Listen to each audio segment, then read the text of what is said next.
Oh, there's another one of those large geodia sponges around 10 o'clock. The nice ball back there. And then Lyopathes right in the front.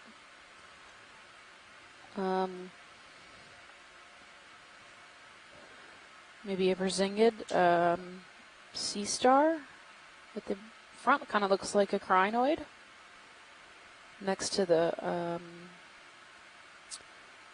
flytrap anemone.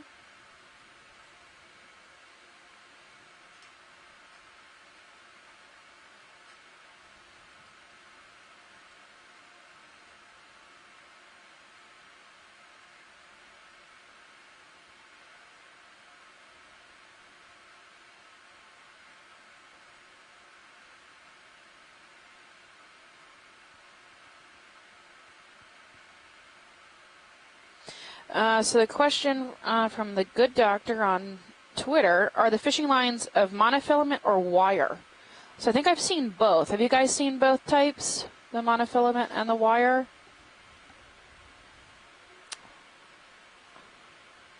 Not Don't really know? Sure. Okay. Go ahead and come in. I believe I personally have only seen monofilament. Okay. That looks like, I don't know what's happening there because it's covered. I thought I saw some clean wire earlier in the dive, and I know I saw monofilament, which is the clear, typical fishing line. How long do they persist as an annoyance before being dragged down into the sediment? I have no idea how long monofilament will stay on the bottom before it's degraded. So plastic doesn't biodegrade, it only photodegrades, which means light actually causes it to break down. So when you talk about like the Pacific garbage patch, right, which is basically plastic, it's not really degrading from like a biodegrade, right, where bacteria will eat it. No bacteria eats plastic. It degrades through time from sunlight. Fog lights right there? Yeah. And as sunlight breaks it down, it never really disappears. It just gets into these smaller and smaller pieces till it becomes microplastic. And then whoa, what's happening? You see the lobster? Go ahead. Oh, they missed it. They missed the fish. Set the stage for battle. So when we're looking at the monofilament this deep underwater where there is no light, I honestly have no idea how long it would last. Look at these little fish under here. I mean, it could be tens of thousands of years, right? Now the metal would probably degrade faster. Are they going to catch them? Are they going to catch these fish? These look like little bait fish or something. Ooh. Oh, they're going to fight. Oh.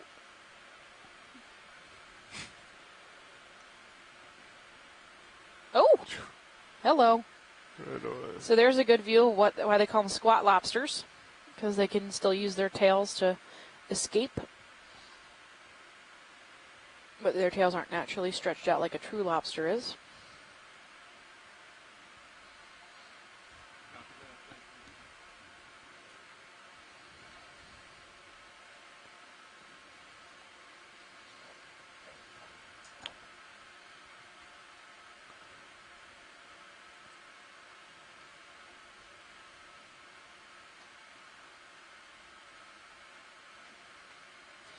Actively hunting. We are up to 10 basket stars. No! You got some big, 10 basket stars. over here. Whoa! And then we were watching these squat lobsters catch stuff. So these little tiny fish that are underneath the ledge. No way. They were chasing and beating each other up over them, getting territorial and angry. Ooh, look at all them. They're eating a sponge there. Ooh, yeah. These 3 ravioli stars. Goniasters are totally hanging out on that sponge, probably taking big bites. And that 5th one, up the different species one. Coming back up. Video. So you only have about 3 minutes left. We're planning it to come off the bottom around 6 o'clock. This has been so cool. Or 6:10, really, I guess, is what I have here. Coming off bottom? Yeah, I'm off bottom at 6:10. What time do you guys coming off bottom? We're coming off bottom. 6? 6 o'clock. Okay. Okay. So we only have 3 or 4 minutes left. So I guess we can recap what we've done. This is a beautiful dive. It was really a hit. Fantastic. We've got this great overhang habitat at the top, but we are 32 miles offshore Yeah, go ahead. of the Middle Keys. Inside and outside this southern extension of this habitat area of particular concern that runs mostly north and south along the coast of Florida, but there's this extra extension that's on the Pourtales Terrace south of the Keys that protects some of these deep reefs.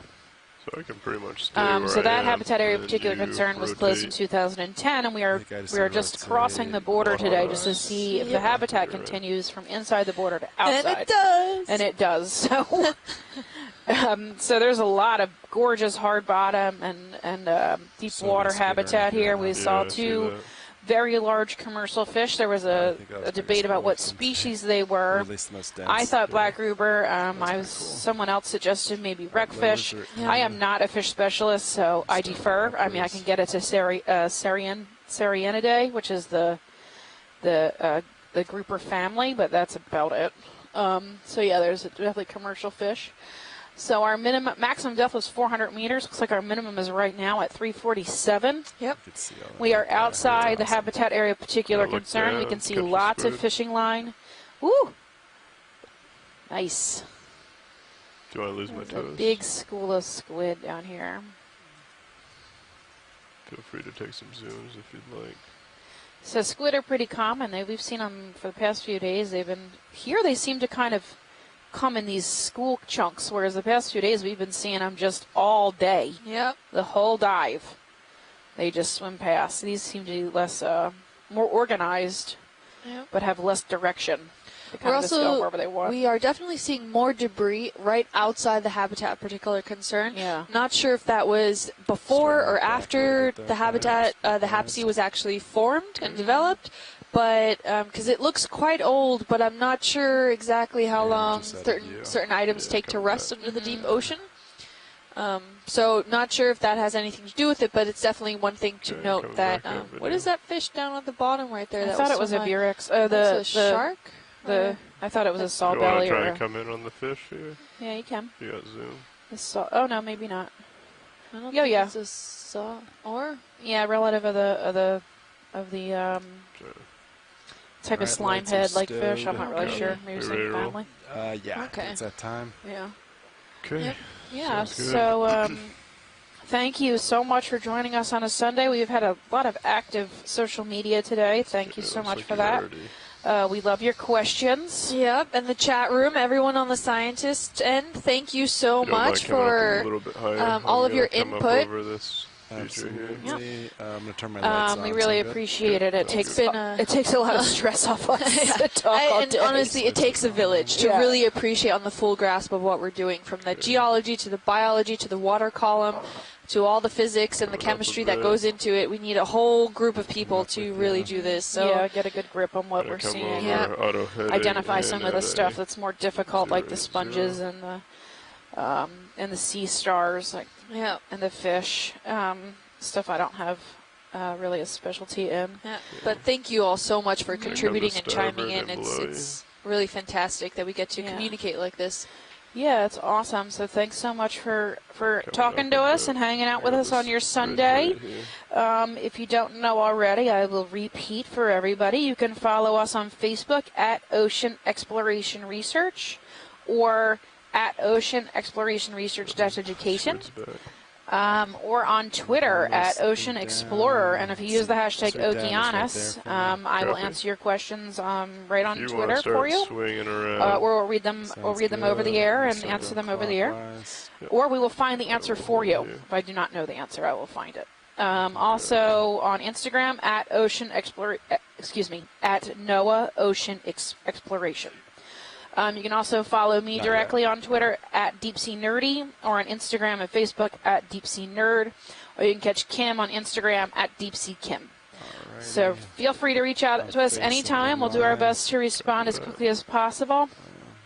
We have some samples to process tonight, followed by some reports we have to make, and I have some cups I have to color.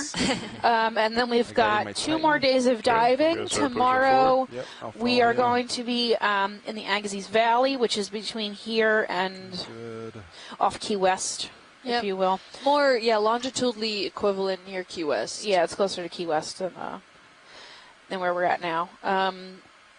And we only have 2 days of diving left, so we'll be back on land, I think, on the 20th? 20th? Yeah, so we only have 2 more days, so please join us our last 2 days. Oh, we saw a mola today. Oh, yeah. Forgot about that. Sunfish. And we are going to have our science call at about 6:10. So 10 minutes after the hour. So we have, do you want to wait longer? Are they still eating? Anyone still eating? Maybe some 6:15. Let's give it to 6:15. We'll do a 6:15 science call, which would be 15 after the hour. So in, 10, 12 minutes, we'll have our science call for the day to discuss what happened today and about our plans for tomorrow if you'd like to join us. Otherwise, we will see you tomorrow morning when we launch. Thank you so much for joining us today on your Sunday. We're glad to have you and share this opportunity to go deep sea diving with people who aren't just my colleagues. It's pretty fun. I can't believe they pay me to do this, but they do, so magic is my life. Awesome, everybody. Have a good night. Yep. Good night, everyone. We'll see you tomorrow, Monday.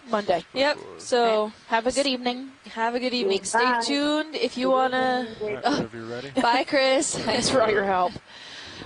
Stay tuned if you want to stay on the dive call, where we will be having that at 6:15 Eastern Standard Time. So thank you so much, everyone, for joining in today. We're signing out now. Bye. Bye. Wrapping up Z-Biased.